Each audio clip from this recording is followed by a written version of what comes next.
The film's been in release for a little over a year, or just about a year? Actually, about 10 months. 10 months. Yeah.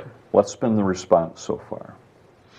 Well, it did really well. I mean, we wish we would have been in the theaters. We were in 670 theaters for one night. We got a Monday night because we weren't a big, studio, but we had an encore presentation too. But we had about 85,000 people come and see the film in the beginning. And so tremendous response in that regard. I was in New York City in Times Square to almost a packed theater. I couldn't believe that people in Times Square would come to see it, all the way to Hawaii, we were in. And then the follow-up response was people said, I can't believe that a documentary is my favorite film. They were saying so many encouraging things that we started to get what we would call evangelists, people that said, this is really important, because what the film gave people now was a tool. You could show this to just about anybody. If whatever their persuasion, if they were an atheist or agnostic or just an uncle who likes history or whatever, but you've never been able to talk to him about, the Bible, this film has enough intrigue and it's balanced enough that anybody can watch it. We showed it at a theater in Uptown area, and we had people to fill out forms. And I'm going to throw one atheist in from another showing so I can get to 10, but we had 9 out of 10 gave the film a good to excellent rating. And so I realized we had made something that was very unique. To have a film that's about the Bible, the Exodus, and have 9 out of 10 atheists give it a good to excellent rating and would recommend it to their friends, we realized we had something, because Christians loved it. But now I've got both spectrums, people that don't believe in God and people that believe in God and worship Him, both agreeing on something. That was a breakthrough. And we won about, a number of awards, 12 or 15 awards in film festivals. We won the best Christian film, both feature. We beat out the feature films at one award, and we won in LA. We won awards. We won World Houston Best Director out of 4,500 films, which was a great achievement for myself. So, and then it was picked up. It was in Walmart, and it was on Amazon. It was the #1 documentary in August in Amazon, and it's gone on to. You can purchase it. It's in Christian bookstores, and you can buy it from our website at patternsofevidence.com, and it's on Netflix now. So there's a whole new crowd that's seeing the film. So it's having, I think, a great impact because it's in the culture. That's a really important point you made there, because one of the great problems with Christianity today is when young people go to their universities, they lose their faith because of what they're told at these universities by the liberal scholars.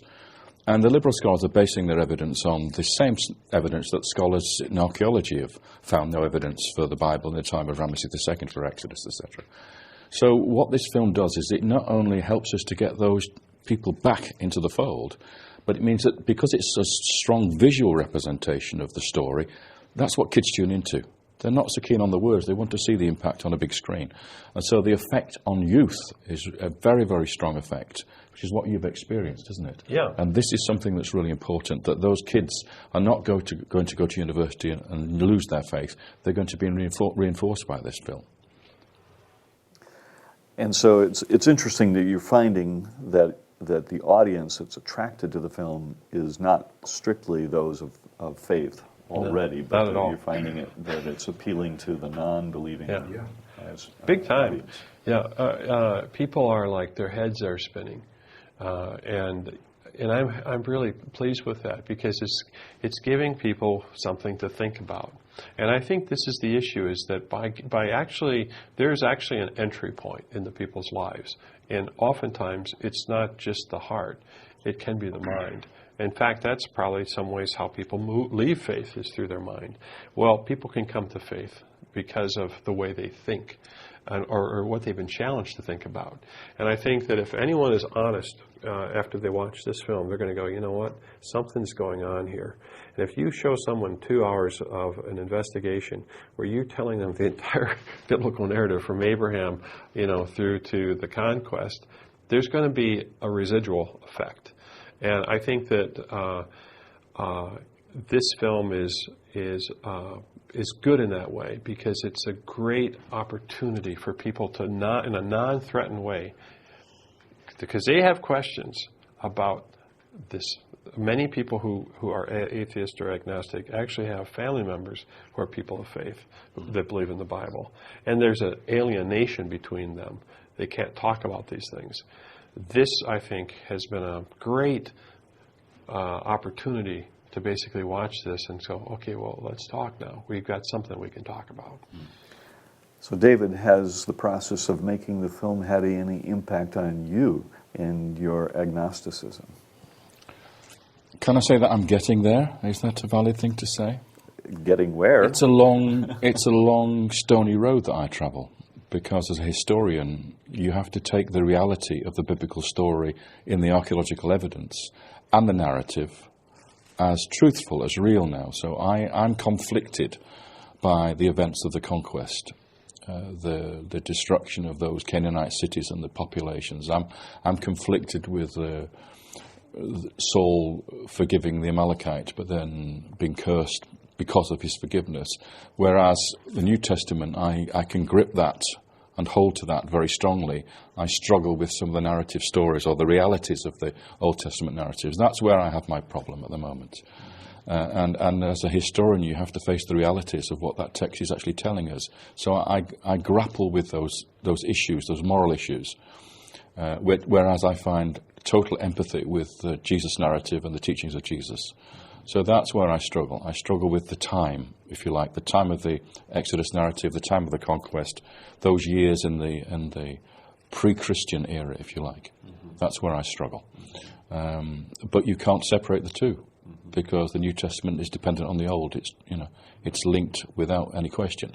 So you would say that we've had these discussions that it's hard for him to understand how David could have someone murdered, commit adultery and all these different things and be forgiven, and yet Saul, who doesn't seem to have done as many bad things, is in the place that he is. That's where your conflict. Yeah, it's those sorts of issues that I'm confronted by, and I have difficulty with. Saul's a bit of a hero to me. He gets a bad press, Saul, but it's the usual story, isn't it? The victor always writes the history, and David wrote the history of Saul, effectively. So I have sympathy for Saul. In the same way as Ramesses II, if we go back to the Exodus, was always depicted as the Pharaoh of the Exodus, the oppressor of the Israelites. But now we know he wasn't. So things change. When your historical perspective is put down, you see the reality of it, then you can see a different way of looking at things. But I still struggle with those issues. I struggle with the conquest issues. And so that's where I'm at the moment. And when you say conquest issues, just so we understand, is that you have a hard time with the idea that cities were destroyed and women and children and infants, and the slaughter of the women, except the virgins who are then taken to be wives of the conquerors, which is what I see in modern history today with ISIS, ISIL. I see exactly the same thing going on.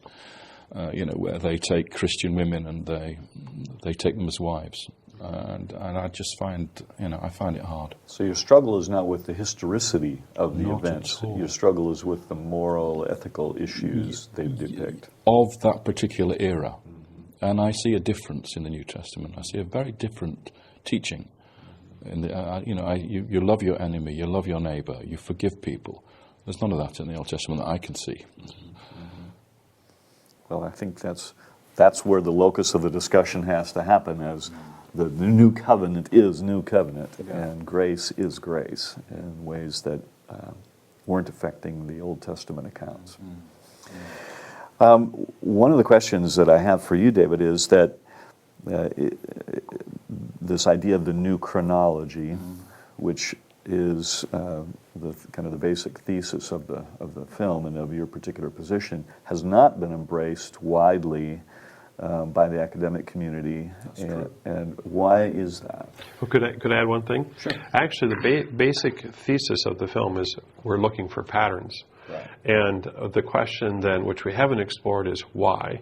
And so I just want to make that clear, is that we're looking for patterns, and he's coming along and saying, I have a reason why. There could be other reasons. So that's... Yeah, I think that's a very good position you took, because you're saying, let's just look where the sequence fits. Okay, how the sequence fits in that particular case is to do with chronology, which is a very complex subject area. There are very few specialists in chronology in the modern world. You may have about 50 academics who are actually involved in working on chronology, ancient chronology. It's a very complex subject area. It was my specialism at university. I studied the Third Intermediate period, which is one of those dark ages in Egyptian history, which nobody touches, nobody dares go near it. It's a quagmire of complications. So I was working on that, and the problem you have is the establishment of the timeline of ancient history is bequeathed to the whole ancient world by the Egyptian dating system, because Egypt is so rich in texts and documentation and inscriptions, and yet the world of Greece or Anatolia or any of those places, Minoan Crete, even biblical archaeology, has no text on its monuments. There are no carvings, inscriptions on the monuments. If you go to Megiddo, you don't see on the Solomonic gate, you don't see an inscription saying Solomon built this gateway. But in Egypt, you do. You have every single gateway is inscribed by the king who made it. So Egyptologists bequeath to the rest of the ancient world their dating systems. So if you change one little bit of Egyptian history, everything else has to change too. I'll give you an example.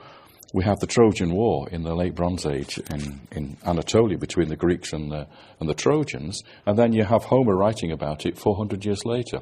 There's a detachment between Homer and the story, and in between there's this thing called the Greek Dark Age. Well, if you take 300 years out of Egyptian history, that Dark Age disappears completely. And Homer is now writing about the Trojan War within 2 generations of the war itself, hence why he knows so much about it. So it has implications for all over the ancient world. And of course, all the different scholars in the different disciplines have to adjust their thinking, their whole reasoning for writing what they've written in the past, and all the books they've written have to be adjusted because of it. That's a huge implication for them, and it's why they're so resistant to it. Professor Max Planck, the famous physicist, once said you have to wait for one generation to die off before a new idea can be accepted by the next generation who come along who are now familiar with it. And in a sense, that's what's happening here. As you probably know, when people debate, it's very rare that one side of the debate will concede the other side. That very rarely happens. So sometimes you have to wait for the younger generation to come through, and they're not, so concerned about the issues of the older generation. That's the situation we're in now, I think. I found that when people ask me, well, what do other scholars think about this? And it's a lot of them won't even talk about the pattern. They will just focus on one little area that they don't like, and that's their rebuttal. And so I think what David is bringing up is the idea that when you make a film like this, I just felt that it's really important that people know that there is a pattern of evidence for the Bible, because right now that is not what we're going to get if you go off to university. In fact, I've heard it multiple times. People said they went off to university and their professor just said, okay, I just want you to know, and sometimes these are Christian universities, there is no evidence that we have for these events. And that's the polite way of saying it. There's a lot of other things that basically that can be added to those kinds of dialogues. And we had one of one of the fellows who he and his wife helped to invest in our first film. He told me this last year. He said his son came back from the university and said, I'm an atheist. And he said, Tim, I feel so bad. He says, he just never got any answers. Everyone said, don't worry about it, just have faith.